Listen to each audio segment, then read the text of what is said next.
có miếng này cà phê ăn miếng rế chứ miếng phê như rế vậy vàng tốt rế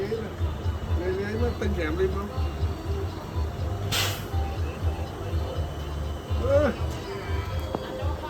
đừng là phê như rế cái mình bay mới đó bay riêng mình thấy chưa bay riêng lái đó có hết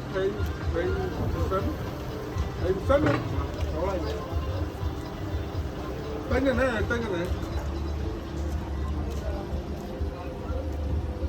tên lơ bãi ra sang không có chơi miếng này là sang không có chơi bãi man Bật chuột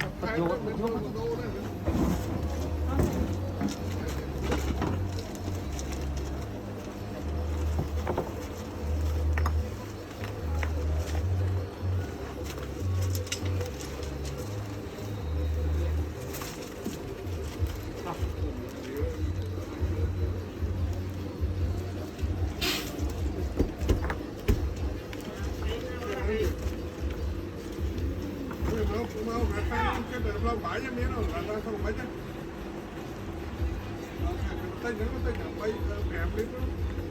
bay lấy bay hiệu trên cái nói